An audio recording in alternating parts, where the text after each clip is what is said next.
I had the chance to contribute 3 chapters to this publication. One on the Olympic mascot characters, Mirai Towa and Someiti. Another one on the heat problem and the countermeasures taken by Tokyo and the Japanese Olympic Committee. And a final one on post-Olympic pessimism in Japanese cinema. Now, since time is scarce, I will only talk about the last chapter. What does post-Olympic pessimism mean, considering we're talking about Olympic Games that haven't taken place yet and might not even take place in the future? If we think about pessimism and Olympics, one work comes to mind. Otomo Katsuhiro's science fiction anime Akira in a way predicted the outcome of the 2020 Olympics, however in a more destructive fashion. But it is not surprising that in 2019, manga artist Urasawa Naoki, when starting his new series Asadora about the Olympics, started it with images showing a similar destruction. On the first few pages, Tokyo drowns in flames and the Olympic Stadium is about to be destroyed, and with it the Olympic dream. Other works like Yu Miri's novel Tokyo Ueno Station take a look at the 1964 Olympics, however not as a success story, but from the point of view of those who worked in construction and did not profit from this success. Of course, there are many artists, authors, and theater people working on the Olympic theme, but I found the most precise and most clear vision of a post-Olympic Japan in Japanese cinema. For example, in Sono Shion's online series Tokyo Vampire Hotel. At the end of the second episode, we see a large homeless settling in the middle of Tokyo. The camera slowly moves back and we can see a large signboard appearing beneath or behind mountains of trash. The signboard says 3 days until the opening of the Olympic Games. Then we see the year 2021 on the screen. In his series, just 1 year has passed since the Olympic Games, but the promise of economic recovery and social progress has not been fulfilled. And Sono Shion is not the only one.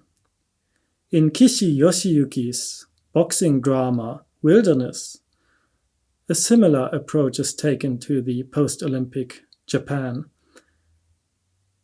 The film starts in 2021 in Shinjuku when a young student kills himself with a bomb.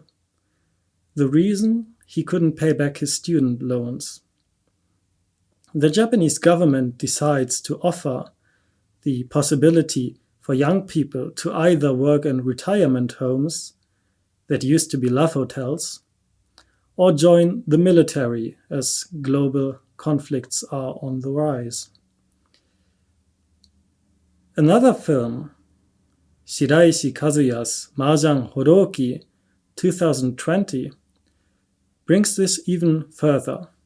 In 2020, in the film, a Third World War destroys Tokyo and with it the Olympic dream of 2020. Japan has turned into a police state and a surveillance state that oppresses opposing demonstrators and opposing opinions. This is ironic because artificial intelligence was one of the big promises of the Olympic campaign, as we can read in another chapter in the publication. So we can see in all these examples that these films reject and reverse the official Olympic narrative of progress, of prosperity and peace.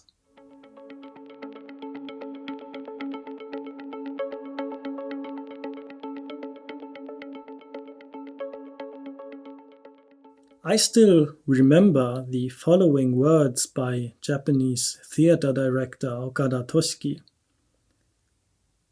Why are we talking about the pre-Olympics and not about post-Fukushima? I think I saw these words in a Japanese bookstore on a book sleeve. In a way, the issues tackled in post-Olympic cinema, or in any work that uses the post-Olympic setting, is similar to the issues discussed in post-Fukushima literature and neatly ties in to that field. And this makes sense because a lot of the official Olympic campaign by the Japanese government is used to create a legacy of recovery from the disaster or catastrophe of the 2011 tsunami, earthquake, and nuclear fallout. And it is obvious that many Japanese artists are a bit more critical of this positive view and are afraid of erasure of those people who suffered and still suffer as a consequence from that. And I have mentioned, of course, Yu Midi's novel Tokyo Ueno Station and Sono Shion's work. There are many others.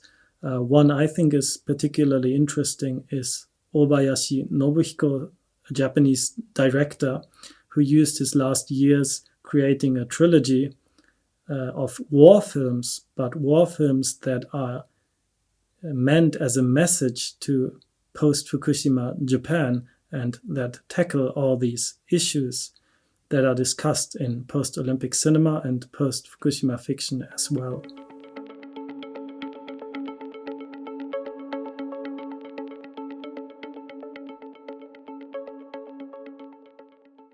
Now that the Olympics have been officially postponed, I don't think many filmmakers will directly address this.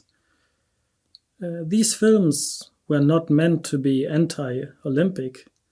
They were rather meant to show people that the Olympics will not magically solve all the problems of the country. So now that the Olympics might or might not take place, I think directors will go back and directly address the issues again, like surveillance technology, economic decline, and future wars. Well, we cannot look far into the future, but these pre-Olympic, post-Olympic films are in a way a monument to the fears of many Japanese people they have of what a future after the Olympics might look like, and many of these issues will still continue to be a problem and will still be a challenge for Japan and the world after 2020, after 2021, no matter if the Olympics take place or not.